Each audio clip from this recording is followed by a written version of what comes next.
Hello and welcome to This Day. I'm BJ Arnett, your host.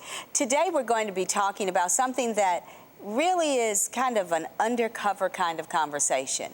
It's the conversation that involves what's going on in our homes around the country.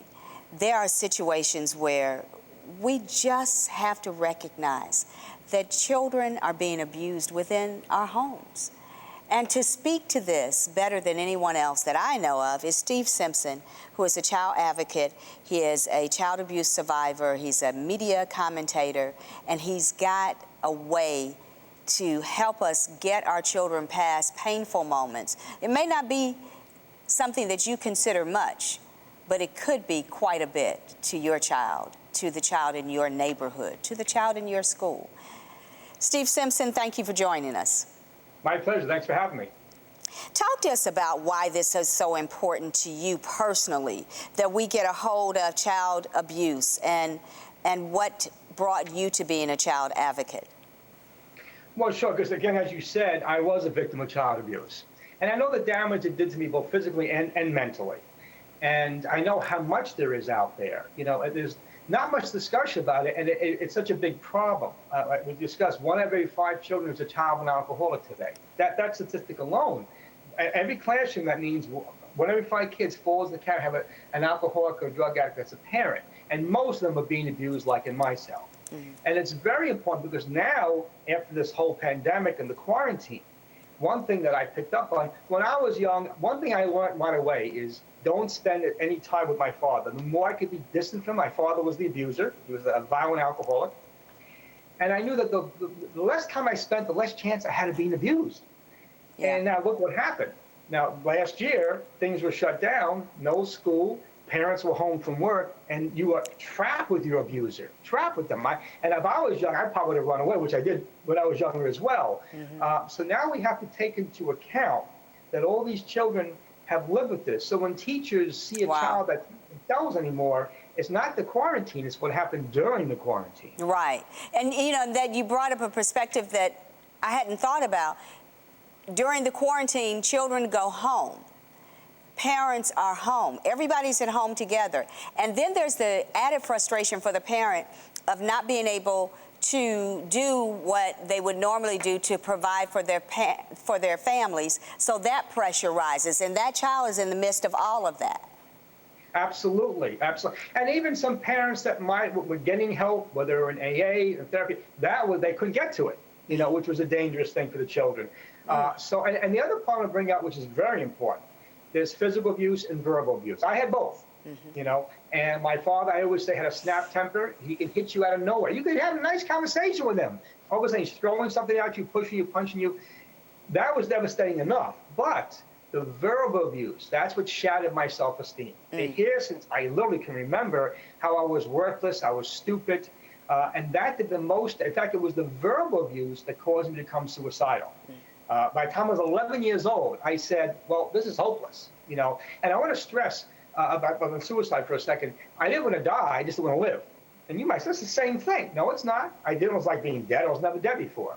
But being alive was always this pain, always drama, and no light at the end of the tunnel. At least I thought there was no light at the end of the tunnel. Because abusers, unfortunately, kind of convince you of 2 things. They kind of convince you that it's never going to get better, and they kind of convince you everything's your fault.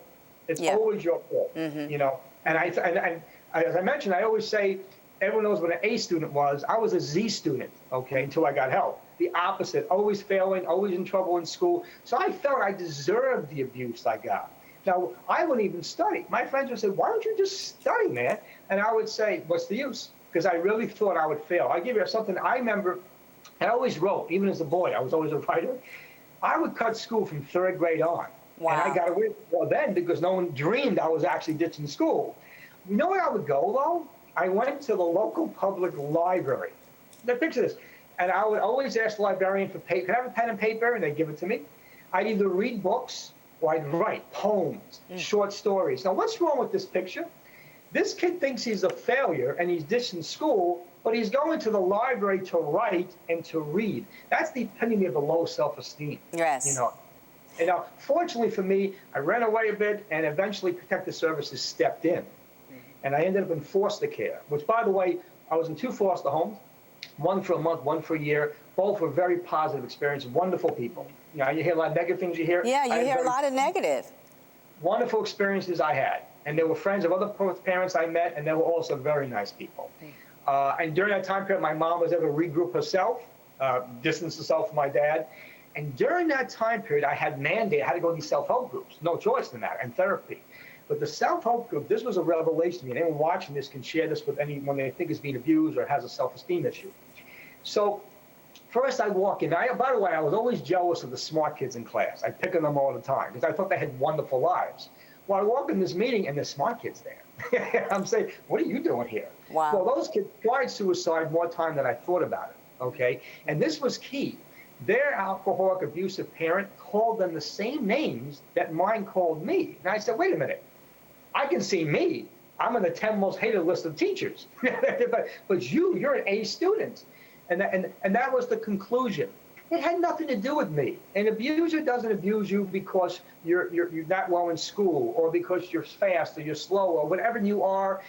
It has nothing to do with you. And in other words, if one of those where my father had one of them for a son, he would have done the same thing to them. If he had a daughter instead, he'd do the same thing to them. An abuser abuses because they're an abuser. And once I realized that, I started studying. I started, you know, let me see if I can make, and the kids in the group actually taught me how to study. Make a long story short, BJ, within a year I was on the honor roll. Next year, National Junior Honor Society, 100 averages in certain topics. Joined wrestling to keep myself busy after school. They said, always do things in school, Steve. And I winning record in wrestling, MVP for my track team. And here's the best part. I was in 8th grade, and they put my picture up for Student of the Month, not just for my class, for the entire 8th grade. Now, I used to laugh at that picture because 2 years before that, that would have been a dartboard in the teacher's faculty room. Right. But what changed at home? No, well, two things. A and B. Well, one is the abuser was eliminated because my mom moved out on her own, got a separate place, and he was done, so no access to him. But the other part, too, is this. I changed. Yeah. See, internally, I didn't believe I was worthless, I was stupid, I can never accomplish things. It's my fault my father drinks, because, you know, most alcoholics blame, it's your fault, you know. I realized as a kid, this man was drinking years before I was born. It can't be my fault. Once I get rid of that guilt and carrying all that guilt and got a self-esteem, it didn't affect me what he said he was. It's like reprogramming myself. And we have to wonder, BJ, and I always ask this, that's why I speak to schools a lot, how many kids are in a class right now, a quote Z student like I thought I was, okay, and don't even realize they could be the smartest kid in the class. They are. They just don't have the self-esteem to realize it. They don't have the self-esteem, and they don't have the support system that's saying you can, you will, you must, you've got this. Exactly. They don't have that.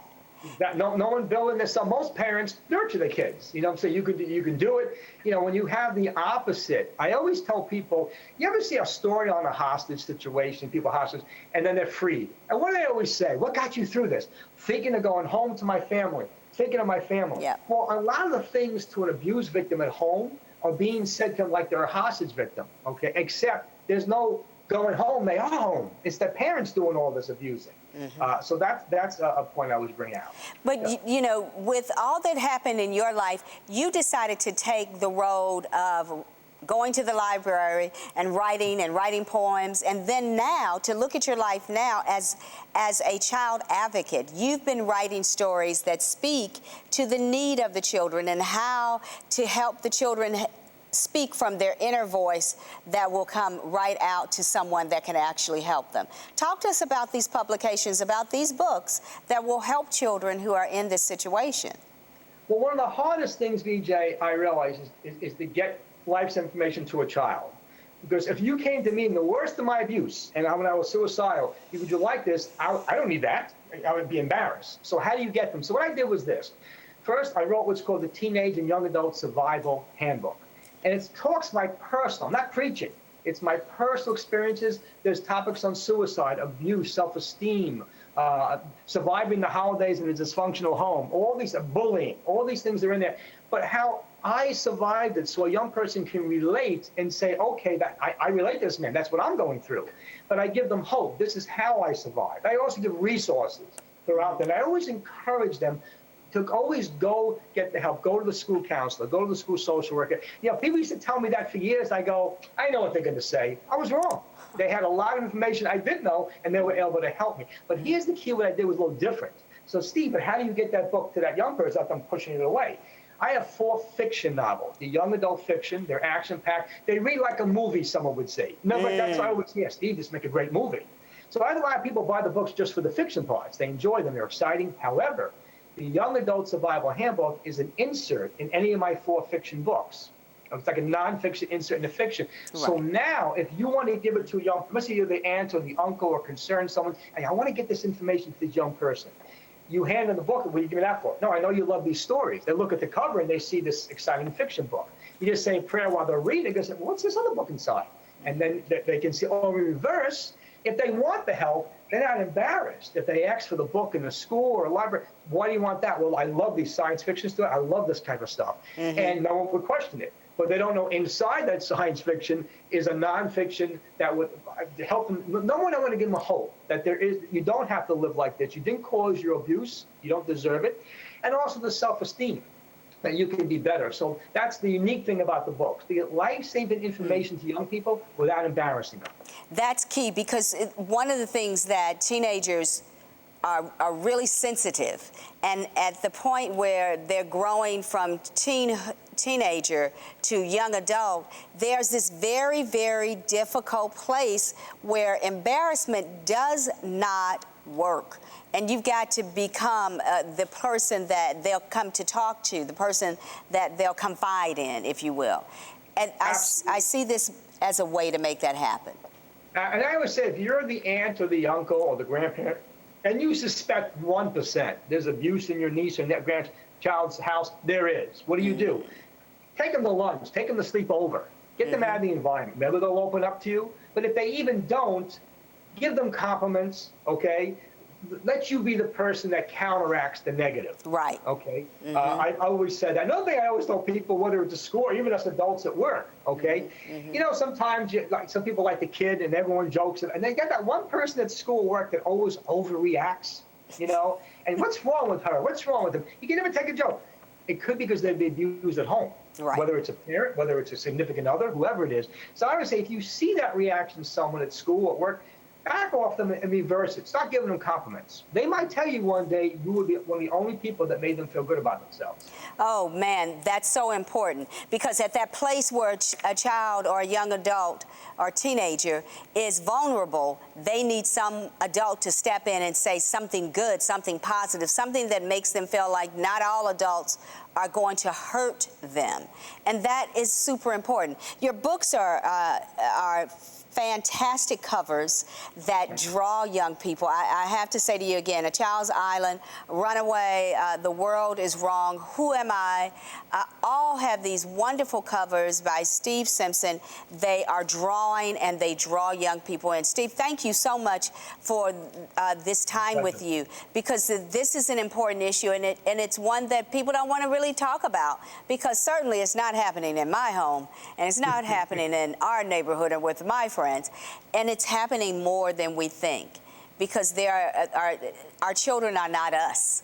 Something that doesn't hurt you could hurt your child. Thank you, Steve Simpson. Thank you for joining us. You know, it's important for you to be able to connect with people who know the story, connect with people who can understand what a child that you may know, it doesn't have to be your child, needs help with. Be sure to go on Power Publishing Corporation, powerpublishingcorp.com, powerpublishingcorp.com. And Steve Simpson will be able to navigate for you, help you get through some of the most difficult times in a family's life, in your neighborhood, and in your community. Children need help. Be the help. Have a great day. God bless.